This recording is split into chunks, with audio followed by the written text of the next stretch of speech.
Hi, and welcome to Happy Fisherman Adventures. I hope, I dream, I wish to catch a big fish, and I do it when I can.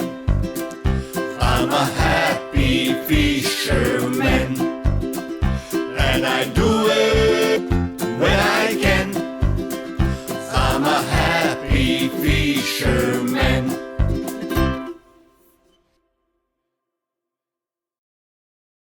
Well, in today's episode, we're going to show you two adventures. The first one is with Tibi and David from Bellarine Service Center catching King George whiting at Leopold.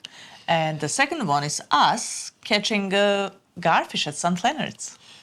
Well, Dave, you guys seen in a couple of our episodes catching tuna in Portland, and as we speak, he's actually on his way to Bermagui. There is a competition on marlin and all that stuff, Nice. So he's on his way there.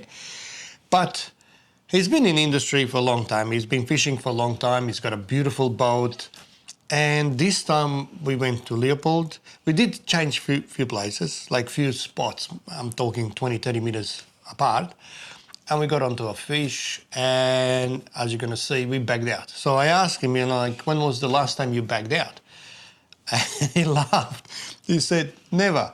So let's watch the first video. This adventure is from June last year, and this is with my friend Dave from Bellarine Service Center. Our mission today was to go to Leopold and try to get some King George whiting. Lots of people put their boats away winter time, but June, July, August, it's the prime time to catch King George whiting, garfish, squid, you name it. After we set up all the cameras, we start fishing. So we started getting quite a few nibbles, and I managed to get one. Unfortunately, it was small and he had to go back.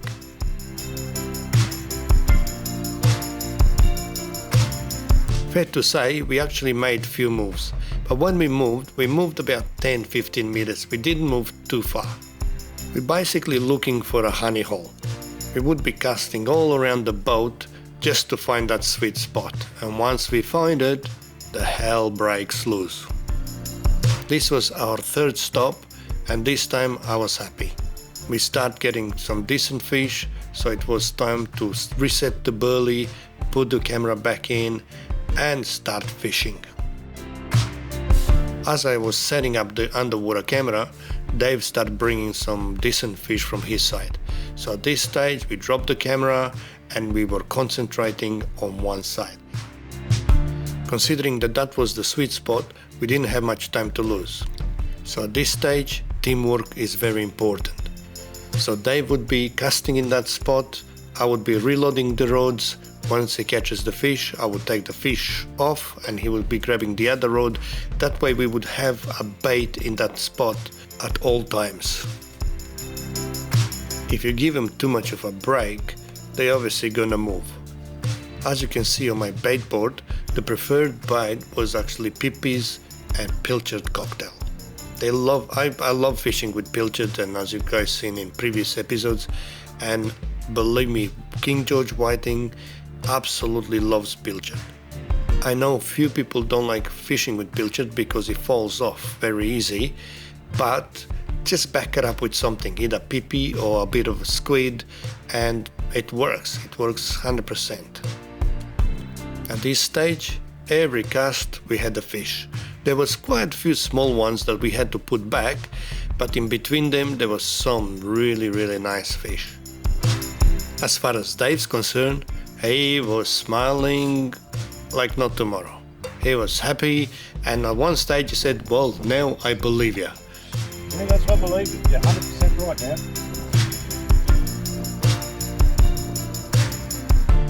You should believe me before. Well, in many episodes they've seen us bagging out, catching lots of King George whiting, and unless you're there, of course, you got doubts. But this time, being on the boat with me and catching so many fish, obviously no more doubts. Dave today had to work hard, so he couldn't wait for the very next day to go back to work so he can relax a little bit. In meantime, the underwater camera showed millions of leather jackets.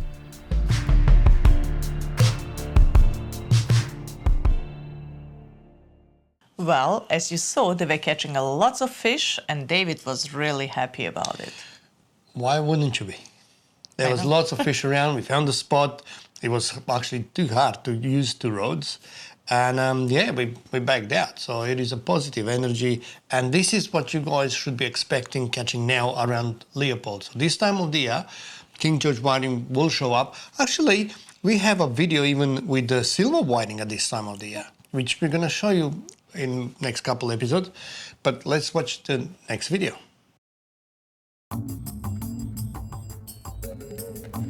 So this crazy action continues.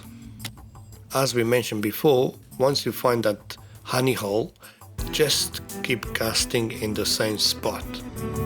Also, remember, teamwork is very important. If Dave would have to take the fish off the hook, wipe his hands, rebait the hook, obviously cast again, it would take too long in between the actual action, and sometimes if you leave it for too long, the fish just moves. If they see that nothing's happening there, they go away, and you lose that crazy bait.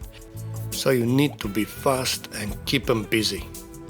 In the meantime, I cast it on the other side just to see if anything's going on, and yeah, I managed another fish. That was a good sign, but still that one spot on Dave's side, it just worked unbelievable.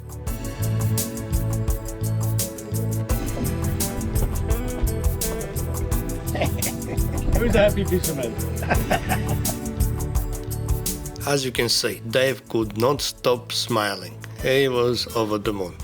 And a few times he nearly knocked me out with a fish.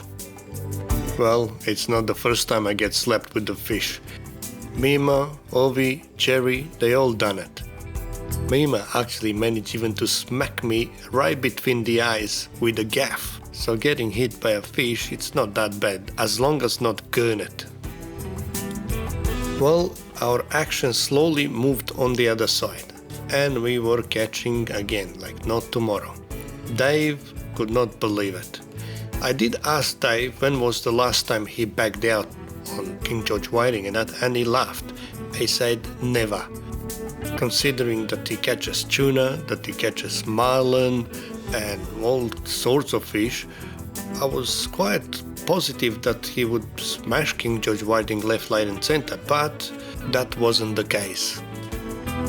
I believe after today's adventure, he got some tips and tricks, so let's hope from now on Dave's gonna be bagging out. For nearly full hour we had non-stop action. We had quite a few small fish that we put back, but it didn't matter, we actually had fun. There was few times where they slowed down a little bit, but then we start casting again around the boat just to find them in different spot, and we did. Also, if you look at the background, we actually shifted a little bit. The wind pushed us more towards Avalon, so we lost that honey hole that we had before. So once that happened, you just have to find another one. Or even move, but don't move too far. You move 10-20 meters max, because this is the area and they obviously here. You're gonna see in next shot, we actually start catching them from both sides of the boat. They were not consistent as before, but they were still around. Also worth to mention that today's rig, preferred rig, was the Tinganosta rig, the actual running rig. Normally I would have the Paternoster rig and the running rig and then work it out which one works better, but today there was no need for it. The running rig was working a treat, so if it does work and it's not broken, don't fix it. Another fact from today is that our underwater camera did not catch one single King George whiting. It was unreal. There were so many fish around, but none in front of the camera. It's just amazing.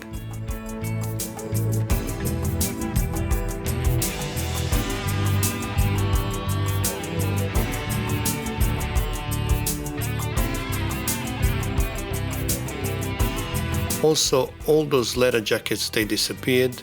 There was few banjo sharks traveling around. We were lucky that we didn't get any.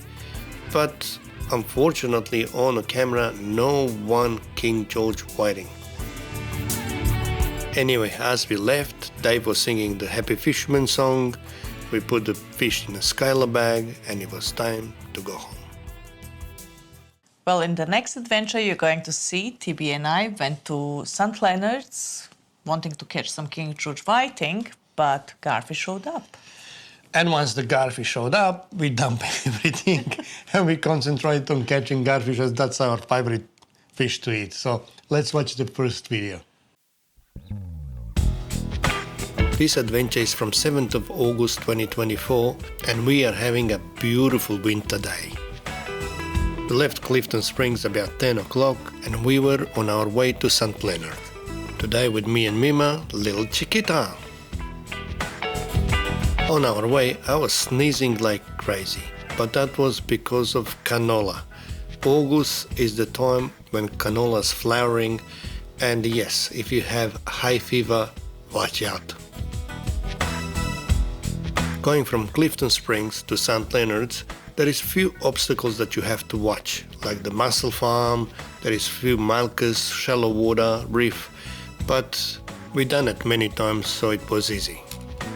I set up all my King George whiting gear, but Mima seen garfish on the surface and she managed to get one pretty quick. I set up all the cameras on our Gryblazer gadgets, and before you realize, I already had a bite. And that's our first King George whiting. Well, Mima wasn't interested. She was interested in garfish. The setup Mima was using, it was a paternoster rig, size 12 long shank hooks, and basically a little sinker that acted as a downrigger. Because of the fast moving tide at St. Leonard's, you can't really use the float. So in this situation we use a little sinker which will actually keep our obviously hooks, our bait, just about half a meter under the surface. And as you can see, it works. While Mima was plucking the garfish, I was catching some King George whiting. But it's strange because usually when the King George whiting is on, there's no garfish. Once the garfish tunes up, King George disappears. So today, very strange. They both worked.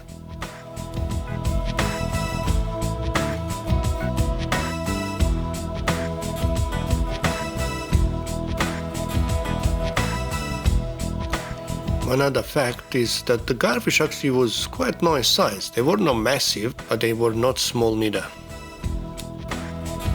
The preferred bite for garfish, of course, tuna. Lucky we had some tuna left over from Portland, well, scraps, tuna scraps. And Mima actually managed to cut it up in a small pieces. And yeah, you can see the result. If you don't have tuna, they would go on flathead, they would go on small pieces of pilchard, but just make sure they small pieces. If you put a big piece of pilchard or whatever, they just knock it off the hook and you're not gonna catch them. I did put my Seaview gadget to film underwater, but there was not much to show. Yet we were catching. To keep the garfish behind the boat, it's important to have a good burley trail.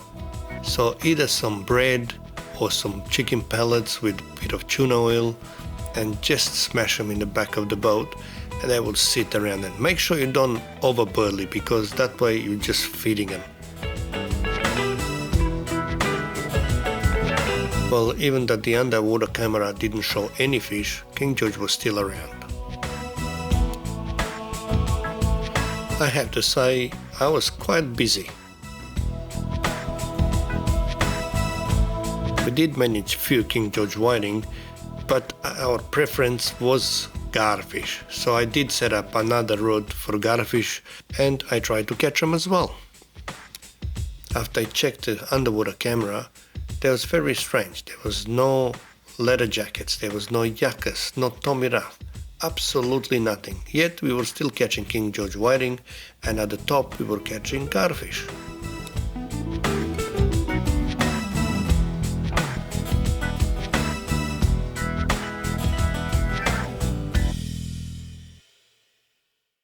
Well, once they go, they go. And when garfish is around, you really have to concentrate to get as many as you can. As you've seen, we don't use float because the water was actually moving.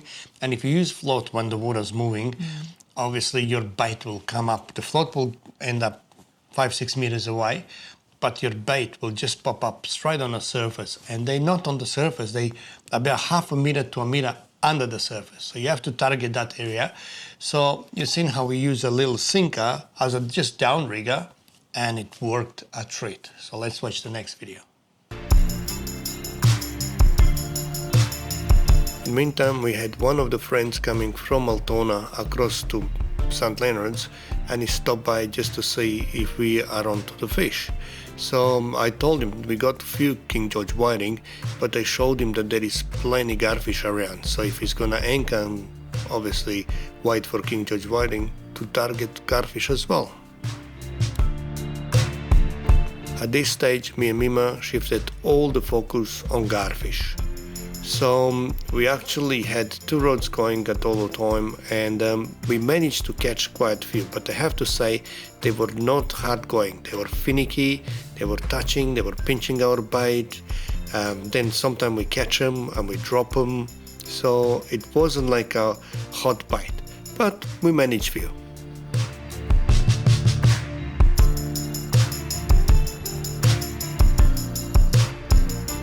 Again, underwater, nothing. So this time we packed up and we were ready to go. On our way home, we saw some birds diving, so we were thinking there could be salmon in the area, but it wasn't. There was heaps of dolphins. This pod of dolphins were feeding on garfish, and obviously as they were smashing the garfish, the birds were pinching the leftovers. How we know that's garfish? Because we've seen it on the camera. So you're gonna see in next couple shots on our underwater camera that dolphins were chasing garfish.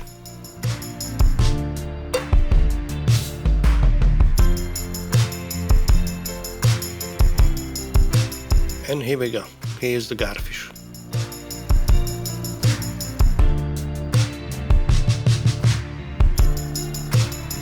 Well, we had a King George in our Skylar bag and we were on our way home.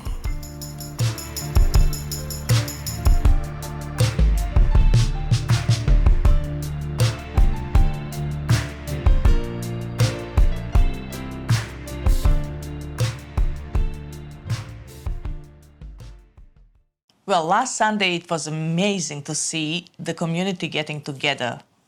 Our friend Perry took over the trolley shop in Geelong, and it was amazing to see how many people turned up to support him.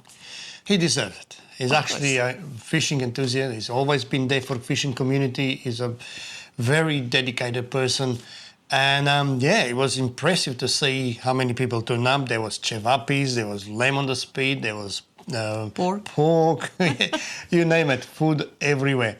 And there was no age restrictions. We actually made a guest appearance, and we had fans from 3-year-old to Rob Rizzo. Well, let's have a little snippets out of this event. All log fishing.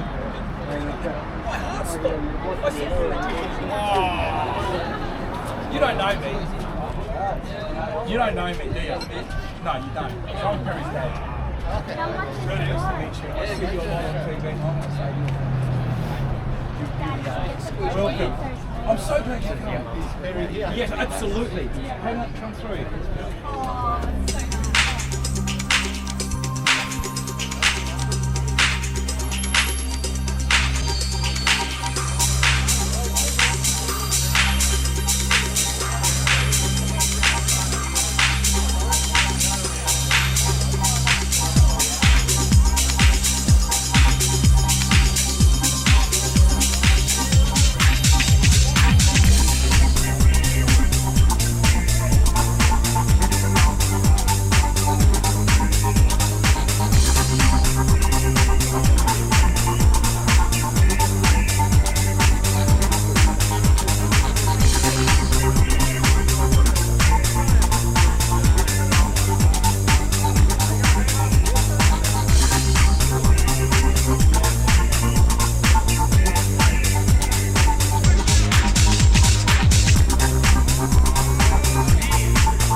And then you sing the song. That's awesome. Are you getting fish? How many? 3. You're 8? Wow, you're a big girl. Hello. Hello. You I'm wanna? on TV. Yes, you will be. Can you sing me the song? Which is Camp American. They will put the environment in a working from downtown. And what? I'm on TV. Well done. This time of year. Bye. I see you all the time on our TV. Thank you so much for coming. Thank you for coming. It's amazing, isn't it? Like doing it. Yeah, it's very, very, very exciting about everything. Thank you very much. There's heaps of food for everyone, so don't stress, there's heaps of food. Enjoy.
To catch a big fish, and I do it when I can, because I'm a happy fisherman. Yeah! That's it. Good job. Again, guys, thanks for your support. People that purchase our t-shirts, our new hoodies. Yeah, we really appreciate it. Thank you heaps. And once again, thank you for watching. If you enjoyed today's episode, please subscribe to our YouTube channel, like, write a comment, and we will see you next time. I hope, I dream, I wish to catch a big